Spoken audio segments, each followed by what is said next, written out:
एक घर, तीन दिल और अनकही बातें। क्या कभी आपने अपने ही घर में रहते हुए खुद को सबसे ज्यादा अकेला महसूस किया है? मैंने किया है। मैं उसी घर में रहती हूँ जिसकी नींव मेरे पसीने से बनी है, जिसकी दीवारों में मेरी हंसी भी है और मेरे आंसू भी। ये वही घर है जहाँ तीन दिल धड़कते हैं। मैं, एक सास, मेरा बेटा, मेरी दुनिया और मेरी बहू, इस घर की नई सांस। पर अजीब बात है, तीन दिलों के बावजूद इस घर में अक्सर खामोशी गूंजती है। ऐसी खामोशी जो बोलती कुछ नहीं पर बहुत कुछ कह जाती है। मैंने अपने बेटे को बहुत मुश्किलों से पाला। उसके पिता जल्दी चले गए थे। लोग कहते थे, औरत अकेले क्या कर लेगी, पर मैंने कर दिखाया। दिन में काम, रात में बेटे का बुखार और हर पल यही दुआ, मेरा बेटा कभी खुद को अकेला न समझे। वक्त बीतता गया, वो बड़ा हुआ, पढ़ा, नौकरी लगी और फिर उसकी शादी हुई। मैं खुश थी, सच में खुश। मैंने सोचा था अब घर में फिर से रौनक आएगी, अब कोई होगा जिससे मैं अपने मन की बातें कर सकूंगी। पर मुझे क्या पता था कि रौनक के साथ दूरी भी आएगी। मेरी बहू अच्छी है, मैं ये झूठ नहीं कहूंगी। वो पढ़ी लिखी है, अपने समय की समझ रखती है, पर हमारी सोच के बीच एक लंबा फासला है। वो सुबह उठते ही मोबाइल देखती है, मैं मंदिर का दिया जलाती हूँ। वो कहती है, माँ जी, जमाना बदल गया है। और मैं सोचती हूँ, क्या रिश्ते भी बदल गए? मैं कुछ कहती नहीं, क्योंकि आजकल बोलना झगड़े की शुरुआत माना जाता है। मेरा बेटा, वो दोनों के बीच खड़ा है। कम से कम लोग यही कहते हैं, बेचारा बीच में फंस गया है। पर कोई यह नहीं पूछता कि माँ कहाँ खड़ी है। मैंने देखा है उसे रात को देर से कमरे में आते हुए, थके हुए चेहरे के साथ। कभी बहू उससे कहती है, आपकी माँ हर बात में टोकती हैं। और कभी मैं अपने मन में सोचती हूँ, मेरा बेटा मुझसे दूर क्यों होता जा रहा है। वो चुप रहता है, शायद सोचता है कि चुप्पी से सब ठीक हो जाएगा। पर चुप्पी कभी कभी जहर बन जाती है।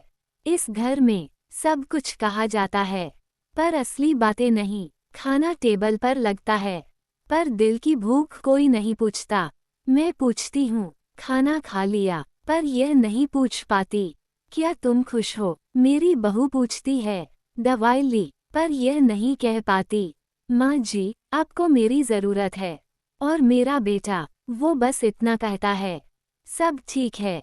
पर मैंने माँ हूँ, मैं जानती हूँ, जब सब ठीक नहीं होता, तो सबसे पहले दिल चुप हो जाता है। कई बार मैं सोचती हूँ, क्या गलती मेरी है? क्या मैंने बेटे को बहुत ज्यादा अपना बना लिया था? या फिर क्या मैंने बहू से माँ बनने की उम्मीद बहुत जल्दी कर ली? मैंने कभी उससे कहा नहीं, पर मन ही मन मैं चाहती थी कि वो मुझे माँ कहकर पुकारे, सिर्फ रिश्ते से नहीं, दिल से। पर आजकल दिल के रिश्ते धीरे बनते हैं और जल्दी टूट जाते हैं। एक दिन मैं बीमार पड़ गई, कुछ ज्यादा नहीं, बस कमजोरी। बहू ने दवाई दी, बेटा डॉक्टर ले गया, सब कुछ हुआ, पर किसी ने यह नहीं पूछा, माँ, तुम्हें डर तो नहीं लगा? मैं उस रात सो नहीं पाई, दर्द से नहीं, इस एहसास से कि शायद अब मेरी ज़रूरत सिर्फ जिम्मेदारी बन गई है। मैंने अपने कमरे की अलमारी खोली, पुरानी तस्वीरें निकाली। एक तस्वीर में मेरा बेटा छोटा था, मेरी गोद में सो रहा था। मैंने तस्वीर से पूछा, क्या मैं गलत थी जो मैंने तुम्हें इतना चाहा? जवाब नहीं मिला, बस आंखें भर आईं। मुझे अपनी बहू से शिकायत नहीं है, उसे भी अपने सपने पूरे करने हैं, अपनी दुनिया बनानी है। मुझे अपने बेटे से भी गुस्सा नहीं है, वो बस सबको खुश रखना चाहता है। पर दर्द इस बात का है कि इस कोशिश में कोई किसी को सच में समझ नहीं रहा। मैं चाहती हूँ कि एक दिन हम तीनों बैठें और सिर्फ बोलें, ना आरोप, ना शिकायत, बस बातें। मैं उसे कहूँ, बेटा, मुझे डर लगता है तेरे दूर हो जाने से।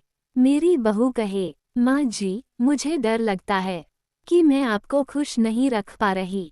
और मेरा बेटा कहे, मुझे डर लगता है कि मैं दोनों को खो दूंगा।